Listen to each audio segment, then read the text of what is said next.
and some tears, the Danes welcomed a new king, Frederik X, and his wife, Queen Mary, in addition to their son becoming His Royal Highness Crown Prince Christian of Denmark. It was an exciting day, an awesome day, but also one with some strong emotions, both from the new king and from the departing queen. This was a wonderful and historic celebration, as there has not been an abdication in Denmark since the 1100s, when King Erik III left the throne to become a monk. So this has been a very historic and unique and interesting time, and maybe a sign of things to come in the rest of Europe. But today, all we are going to do is talk about the top 10 moments from the recent proclamation of King Frederik X. So number one, we're going to start off with is the doors not opening. Yes, oh yes. The balcony doors at their final balcony appearance, it took a while to get them open. And they are old doors. I know somebody's like, well, didn't somebody check? And I'm like, yeah, but they're like hundreds of years old doors. Like sometimes they stick, and you even tried earlier and they worked just fine. So it was just a really funny moment, because we were all waiting for this final balcony moment. We could see the royal family in the background, and the guys are just jiggling the door going, we got it, we got it. And the door is like, no, I'm going to be the star of the show. There may be a new king in my palace, but I am the star. So I just kind of love that. That was number 10 moment, because you just gotta love those little things that just don't go quite right. And I forgot to mention, guys, my name is Brittany, so if you love this channel and you want more royal content, feel free to hit that subscribe button as well. And next we have the carriage procession through the city. And I love this because you could see the crowd sizes, which were massive. So this was King Frederik and Queen Mary after he had been proclaimed. The carriage actually took his mother into the palace when she was still reigning queen, and she departed in a car. The then Crown Prince Frederik and Crown Princess Mary arrived in a car and departed as the king and queen in a carriage. I thought it was just a very nice juxtaposition there. And so it was lovely to see them go through the city. And it also got a little foggy in the carriage, which I thought was, again, sort of those little interesting ticks that you see. And I did also love a moment where Mary was like adjusting her hair in the back, because yes, honey, you got to make sure your hair looks absolutely perfect. You're about to greet all of your people. And it was just amazing to see the crowds. And I love the moment where the crowds were following the carriage. So they had been on one side of the street or one side of the walkway, and they had just run over to the other, hoping to catch the king and queen again. So very, very exciting moments there. And obviously a little bit chilly too, but I just thought they both looked absolutely fantastic. All right, so next really sweet moment I thought we had was Josephines' cuddles. Princess Josephine, so she is actually technically the youngest child of Crown Prince Frederik and Crown Princess Mary. So she is twins, and her older twin brother is a bit older than her, so she's technically the youngest. And she was cuddling with her dad as they came out for their final balcony appearance over in Amalienborg Palace. So they did the proclamation of Christianborg Palace and then moved over to Amalienborg. And so she just was like sort of cuddling into him, looking very sweet. And I know some people talked about her seeming maybe bratty or haughty or something, but I want to give her grace. She is 13. I don't think any woman can say the age of 13 was particularly great, even if your father is the king.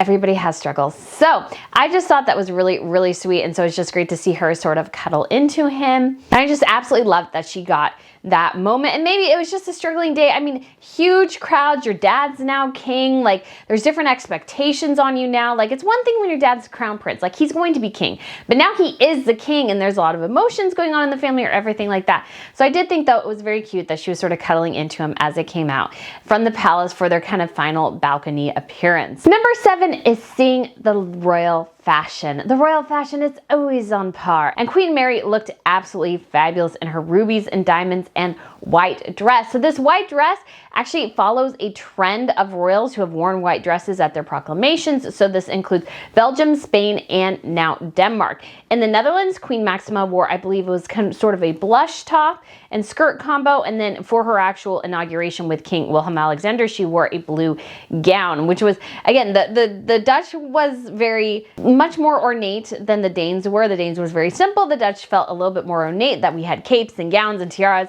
But Danes were very, very simple. This was a very, very simple ceremony, but I thought Queen Mary looked absolutely fabulous, and she looked perfect in her outfit. And I love the addition of the ruby jewelry. I actually thought initially that her gown reminded me of something she had worn to the coronation of King Charles.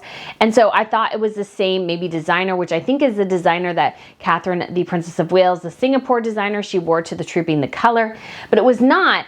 But what caught me was the brooch, and I was thinking it was part of the dress, but it was actually part of her ruby set. So I just thought that looked particularly lovely and amazing, and I love that little addition, and she wore the earrings as well. So her Danish ruby tiara, which has leaves and diamonds and berries, is one of my favorite tiaras, within the collection, but I can't wait to see Queen Mary bust out some more, hopefully here very, very soon. So I just cannot wait for that moment. But I thought she looked particularly great, and it was a very regal look, a pretty simple look, and it's really hard to believe she's had 4 children, is it not? She looked absolutely fabulous and stunning. But I also have to give mad props to Princess Isabella. She is 17, and I thought her look was smashing. She was wearing red. I thought the red cape, which apparently was Carolina Herrera, looked gorgeous. It was just so gorgeous, and I love the bun. I thought she looked very regal, very beautiful, and I was just so excited to see her because this is, you know, a pretty big moment for her and her family. So I'm just so excited to see her look as smashing as she did. I thought she looked amazing because, again, looking back on this period of time as a young woman, you could be like, oh, why did I wear that? But I don't think she'll have anything to regret there in that instance. We also have Princess Josephine, but I won't make too many comments on that because she is 13, and it was a pretty simple coat. I mean, she looked great, but it wasn't something that stood out too much. It looked like it was navy. And I also have to mention too that Mary wore white and Isabella wore red, which are the 2 colors of the Danish flag, which I am representing here with my red blazer and my white tank top. So I just thought that was absolutely fabulous, and I just thought they all looked amazing. And if you want to look amazing yourself, I do have a sponsorship with Ana Lucia Diamonds, which are lab-created diamonds. I have this gorgeous X ring, which I think looks particularly fabulous. I have some great earrings in and a necklace, and I'll link these down below if you are interested. These are just simple diamond and gold hoops, which I think are absolutely fabulous. I think they look absolutely amazing because I want to sometimes feel regal myself, which I don't always do. So sometimes, though, the jewelry does help. The jewelry does help because I like my own sparkle in my life. What can I say? Okay, so next instance, which I thought was great, was Christian grabbing his grandmother's cane and giving it to her. So after she had signed the papers, officially no longer becoming queen, she had stood up, she had a little bit of emotions, and Christian went over and grabbed her cane for her and gave it to her. I love that moment because it shows that even though he is now crown prince, he will one day be king, that he's not above helping his grandmother, and that he has a bit of a servant's heart, because you could see in that moment where he would be going to a footman, well, it's like, that's your job, that's your job. But no, I just thought it was very sweet that he went over and grabbed that for her. She's had a couple of knee replacements, a back surgery, and so she's struggled with her health in recent years, and many people believe, and she sort of alluded to that being the primary reason for her abdication, which I think is completely fine. Most of the time, royals lived maybe into their 50s or 60s, years and years ago and centuries ago. Sometimes they died in their 20s as children. Like, medical technology has changed so much, and royals are living so much longer that sometimes it just doesn't make as much sense to be on the throne into your 80s and 90s, when, especially when in the case of Queen Margrethe, who served for 52 years. I mean, it might be time to take a little bit of a break, and so she can pull back her schedule a bit and allow the next generation to proceed forward. So I just thought, though, that Christian doing that was a great little moment for sure. And next overall, we have the overall balcony appearances, and I have to give a special shout out, of course, to the hurrah, hurrah. So go ahead and take a listen to this. Hurrah! Hurrah!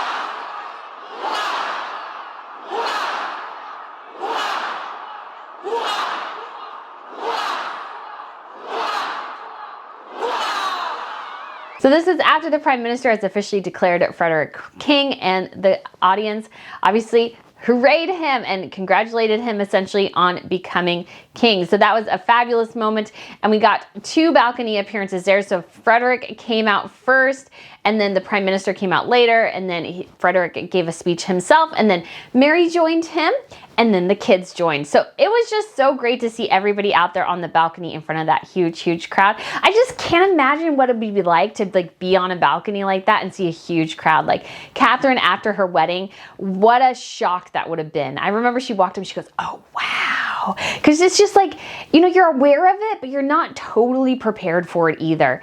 And I think that's just a once in a lifetime thing. And so that was a super, super exciting moment, I thought, and just great to see the whole family up there waving and just the hurrahs and just the crowd going wild over their new king and queen. And apparently the crowd got huge cheers when Mary came out, but the biggest cheers were for Christian. So go ahead and take a listen here.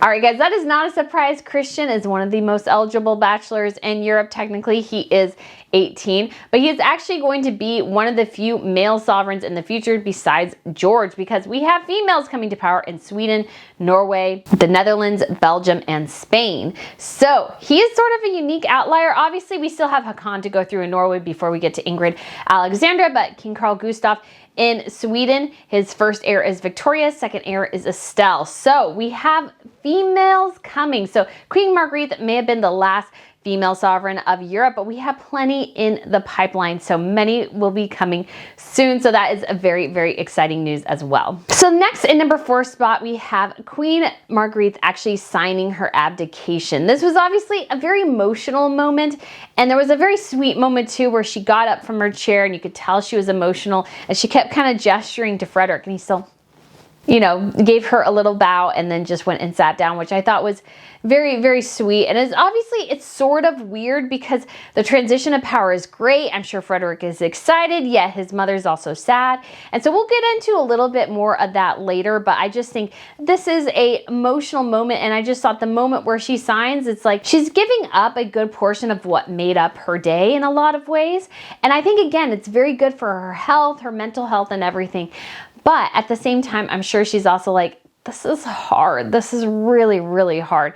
So it was great to see her do it. And I know it's just going to be a bit of a challenge for her as she adjusts to life not being queen, because she's been queen since she was 31 years old. So this will be a new world for her. But I think one very good, because both of her sisters are now widows. She's a widow, and they can just sort of spend a lot of time together and just kind of enjoy their final days, which I think are great. Next, we have, of course, the balcony kiss. We got a kiss between the king and queen, which was very sweet. I know some people said it's awkward, but guys, would it not be awkward to kiss in front of like tens of thousands of people? I would think that would be pretty awkward. And obviously the crowd was asking for it. They had to do it. And of course, I know people are going to talk about, there were rumors of an affair. I actually discussed it on my channel if you want to listen to my video here. And when he was at the time Crown Prince Frederik, what he did was incredibly stupid. He went and visited a friend in Spain. Don't know the validity of that, but officially it was a friend. And he stayed at her apartment overnight. Take that for what you will. No matter what happened, even if it was just they were just friends, it was just an incredibly stupid move on his part either way. And so there was a lot of tension between the two of them.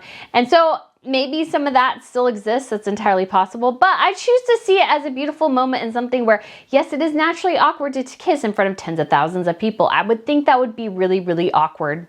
That'd be really awkward. So I just think that just so exciting to see them all out there. And I just love that moment because it's just so sweet. And I thought he looked especially happy with her and each other. So I look forward to seeing more of King Frederik and Queen Mary. All right, now guys, we are in the second spot here, final 2. And we have King Frederik's tears. He looked very emotional once he got up there on the balcony. I mean, this is a hugely emotional moment for him. He has waited in many ways his entire life for this. He was a toddler. He was 3 years old when his mother became queen.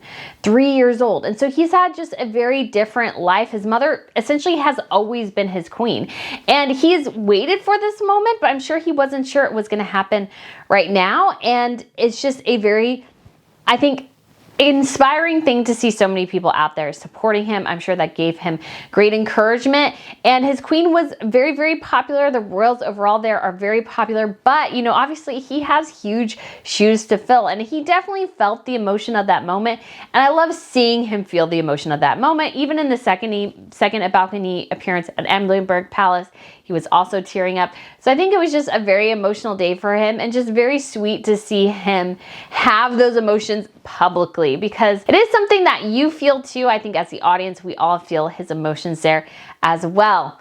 But of course, number one and the biggest emotional moment of the whole day, the biggest tears, were of course the Queen herself. After she had signed the documents and after she had stood up, she stood there for a moment as now King Frederik got situated. Crown Prince Christian got into the spot that was usually reserved for Frederik. And she looked over everyone, and according to many reports, she said, "God save the king," before essentially bursting into tears and essentially running out of the room. So go ahead and take a watch here.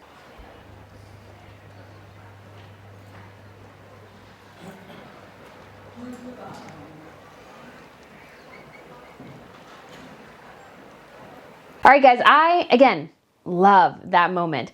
And what somebody pointed out, one of my followers, Judas Goat Barbecue, pointed out, is that the last time she had heard those words, I believe it was you. If it wasn't, I'm so sorry. But the last time she had heard those words spoken were for her father over 52 years ago. To speak those words for Frederik, I think it showed a great respect to him. It was a great encouragement to him. I don't think he realized that she was as emotional as she was when she left, because he was still kind of smiling and everything, and he looked kind of happy, and I'm sure he was just so tickled that his mother said that, but he didn't turn around to see her. And I think that was okay, because sometimes when you're crying, you don't want other people to see you. But Prince Christian definitely caught it and was watching his grandmother leave the room and looked very concerned for her and kind of you almost felt his need to chase after her a bit. But I think why she did that is abdicating is a hugely emotional thing. And yes, it was done for all the right reasons. It was done for her health, for her happiness, for her well-being, and because the next generation is ready. At the same time, throughout history, monarchs didn't really abdicate. To abdicate was, in England, a huge, massive scandal that almost derailed the entire monarchy when it happened in 1936 with King Edward. To do that really, in some ways, is a huge risk. It's a huge change in her life. But I think it was something too that she was, although it was emotional, I don't think it was just emotional because she was like, "Oh, I'm giving up everything. This is so sad." It's emotional because she is giving up a part of who she is in some ways, because she's always been queen for 52 years. It's a long time, all of her adult life. But she's also like, well, how was this change my future? Is this a right decision? I don't know. But at the same time, she's like probably thinking to herself, my health dictates that this really is the best choice at this point. And again, she's also too thinking of the emotions of the situation. She did that in the room shortly after her father passed away. And so I'm sure the emotions of that and her own proclamation were coming to the forefront as well. And I'm sure she was thinking of Elizabeth, who had recently passed, and they were close, and her peers and everything, and what does this mean for her future? But I just thought she did a fabulous, wonderful, and amazing job in that moment. And we understand her tears, and yet it was so beautiful of her to tell her son, "God save the king." And I can't wait to see what King Frederik and Queen Mary do. We already also had as well them attend a parliament session, in addition to Crown Prince Christian and Queen Margrethe and Princess Benedict, who is Queen Margrethe's sister. And so they all attended that event. And so you can see that this transition of power is coming, and it will change things for sure. But I think things in good ways. What we have seen with younger monarchies. So when this transition of power happened, which has happened 4 times in the last about 10 years, and Europe started in 2013 with the Netherlands, is that the younger monarchs, they just have more energy, so they're able to do more tours, host more state visits, do those sorts of things. And so I think we'll see a revitalization of the monarchy in Denmark, and a lot of focus probably on Prince Christian, because obviously as well, more girls want to marry a prince than boys want to marry a princess. So I think there'll be a lot of speculation for His Royal Highness Crown Prince Christian in the future. Hopefully he manages it all very well. I'm so excited for this new royal family. And so guys, let me know what you think of this video. Thank you so much for watching, and I look forward to seeing you again soon. Bye.